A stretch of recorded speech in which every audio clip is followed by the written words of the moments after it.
নেতা হতে চান তাহলে প্রজন্মকে অঙ্গ সংগঠন না সহযোগী সংগঠন সেটা দেখার দরকার নেই। বাংলাদেশে গণতন্ত্র প্রতিষ্ঠায় দলের ভূমিকা আছে। সুতরাং আপনাদের নেতৃত্বের মাধ্যমে আপনাদেরকে প্রমাণ করতে হবে যে আপনারা প্রজন্ম করার যোগ্যতা আপনাদের। আমাদের যোগাযোগটা হতে হবে একেবারে ডিরেক্ট, এটা যেন মনে থাকে সবার। অঙ্গ সংগঠন থাকেন বা সহযোগী সংগঠন থাকেন বা কিছুই না থাকেন, তারপরেও কিন্তু প্রজন্মের দায়িত্ব অনেক অনেক অনেক বেড়ে যাবে। বাংলাদেশ জাতীয়তাবাদী দল, শহীদ রাষ্ট্রপতি জিয়াউর রহমানের দল, দেশনেত্রী বেগম খালেদা জিয়ার দল, জনাব তারেক রহমানের দল, এটি এমন একটি দল যারা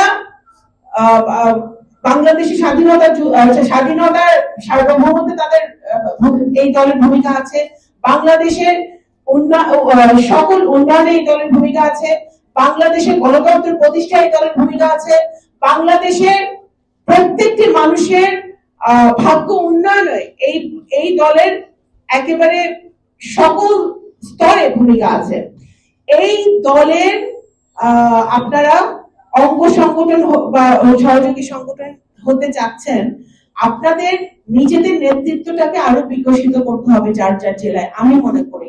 কারণ আমি কখনোই কোন উপজেলায় যাদের যেসব জেলার আপনারা এসছেন জেলা থেকে, সেসব জেলার কোন নেতার সাথে আমি কথা বলে কখনো আমার কাছে মনে হয়নি যে তারা মুক্তিযুদ্ধের প্রজন্মকে গ্রহণ করে না বা মুক্তিযুদ্ধের প্রজন্মকে একটি গুরুত্বপূর্ণ একটা সংগঠন হিসেবে তারা মনে করেন। এটা কখনোই আমার কাছে মনে হয়নি। সুতরাং আপনাদের নেতৃত্বের মাধ্যমে আপনাদেরকে প্রমাণ করতে হবে যে আপনারা প্রজন্ম করার যোগ্যতা আপনাদের আছে। আমি সেটাই মনে করি, ওই লেভেলের প্রজন্মকে আমাদের নিতে হবে। বাংলাদেশ জাতীয়তাবাদী দলের যে ভাবনা, জনাব তারেক রহমানের যে ভাবনা, বাংলাদেশ, আমি এর আগেও বলেছি যে বাংলাদেশে সবচেয়ে, যখন আমরা প্রজন্মের কথা বলি, প্রজন্ম সৃষ্টি হয়েছিল একটি ভিশন মাথায় রেখে। আমি মনে করি যে মুক্তিযোদ্ধারা সীমিত, মুক্তিযোদ্ধাদের জন্ম একবারই হয়, মুক্তিযোদ্ধা বাংলাদেশে একবারই হয়।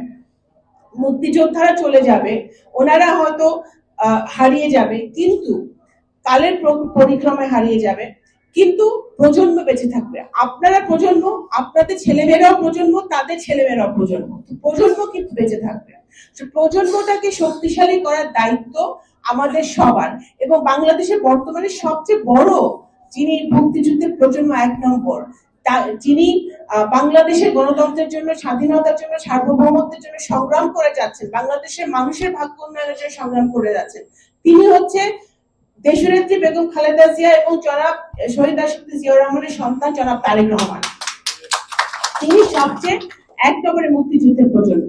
এবং আমরা যারা এখানে প্রজন্মরা আছি, তাদের একজনের দায়িত্ব। আমাকে আপনারা আজকে পেলেন, সব দাবি দাওয়া আজকে করে ফেললেন, তারপরে কালকে থেকে আবার যে কি সে, তাহলে তো হবে না। আপনাদের স্ব জায়গা থেকেও আপনাদের কাজ করতে হবে।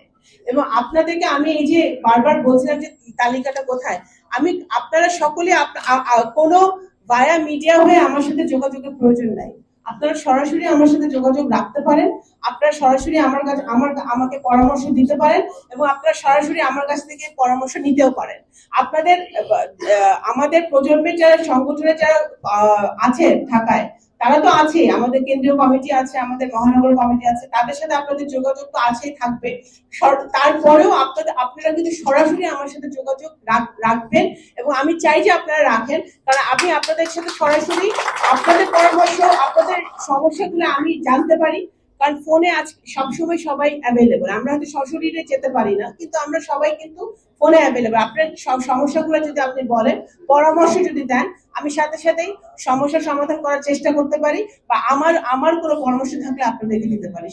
আমাদের যোগাযোগটা হতে হবে একেবারে ডিরেক্ট, এটা যেন মনে থাকে সবার। আরেকটা যেটা আমি বলতে চাই যে আজকে আমরা একটা সন্ধিক্ষণে দাঁড়িয়ে আছি, সেই বাংলাদেশ একটা সন্ধিক্ষণে দাঁড়িয়ে আছে, যেখানে একটি যে নির্বাচন আমরা গত 17 বছর দেখি নাই, যে নির্বাচন আমাদের নতুন ভোটাররা, আমাদের 18 বছরের ভাই বোনরা, আমাদের যুব সমাজ, ছাত্র সমাজ, নারী পুরুষ কেউ ভোট দিতে পারেন এই গত 17 বছরে, সেই সুযোগটা আগামী ফেব্রুয়ারি মাসে আসবে বলে আমরা বিশ্বাস করি। এবং একটা ফ্রি, ফেয়ার, ক্রেডিবল, গ্রহণযোগ্য একটা নির্বাচন হবে বাংলাদেশের মাটিতে, যে বাংলাদেশের মাটিতে আমরা সকলে যে যার ইচ্ছা মতো স্বাধীনতা নিয়ে আমরা ভোট দিতে পারবো। সেই ভোটে বাংলাদেশ জাতীয়তাবাদী দল যদি নির্বাচিত হয়, জনগণের ভোটে যদি নির্বাচিত হয়, বাংলাদেশ জাতীয়তাবাদী দল যদি সরকার গঠন করতে পারে, তখন কিন্তু জাতীয়তাবাদী মুক্তিযুদ্ধের প্রজন্মের আপনারা অঙ্গ সংগঠন থাকেন বা সহযোগী সংগঠন থাকেন বা কিছুই না থাকেন, তারপরেও কিন্তু প্রজন্মের দায়িত্ব অনেক অনেক অনেক বেড়ে যাবে যদি বাংলাদেশ জাতীয়তাবাদী দল আগামী দিনে সরকার গঠন করে। এবং আমরা বিশ্বাস করি যদি মানুষ ভোট দেওয়ার সুযোগ পায়, তাহলে গণতন্ত্রের দল, উন্নয়নের দল, স্বাধীনতার দল, সার্বভৌমত্বের দল, মানুষের, এই দেশের 17 কোটি মানুষের মণিকোঠে যে দল আছে সেই দলই সরকার গঠন করবে, যত ষড়যন্ত্রী হোক না কেন। যখন বিএনপি সরকার গঠন করবে তখন কিন্তু প্রজন্মের দায়িত্ব অনেক বেড়ে যাবে। আমার কাছে এটা কোনো আমার কাছে এটা একেবারেই মুখ্য না, আপনারা অঙ্গ সংগঠন নাকি সহযোগী সংগঠন, এটা আমার কাছে কোনো মুখ্য ব্যাপার না। আর মানুষের নেতৃত্ব আসে, আপনারা যারা জুলাই গত বছর যেসব ছেলেমেয়েরা প্রাণ দিয়েছে বা আজকে যে ভাইদেরকে আমরা সম্মানিত করলাম ক্রেস্টের মাধ্যমে, যারা জুলাই যোদ্ধা হিসেবে আমরা বলছি, তারা কি কোনো পদের মুখাপেক্ষ হয়েছিল, দলের মুখাপেক্ষ হয়েছিল? তারা উত্তরায় থাকে, তাদের কাছে মনে হয়েছে বাংলাদেশের জন্য, বাংলাদেশের মাটির জন্য তাদের মাঠে নামতে হবে, তারা মাঠে নেমেছে। তাদের নেতৃত্ব তারা নিজেরাই দিয়েছে এবং সেই হিসেবে তারা নেতা হয়েছে। তো সুতরাং আপনারা যদি নেতা হতে চান, তাহলে প্রজন্মকে অঙ্গ সংগঠন না সহযোগী সংগঠন সেটা দেখার দরকার নাই। নিজেরা নিজেদের জেলায়, উপজেলায়, নিজের গণ্ডির মধ্যে আপনারা বিকশিত হন, মানুষের পাশে থাকেন, মানুষই আপনাদেরকে বেছে নিবে নেতা বানানোর জন্য।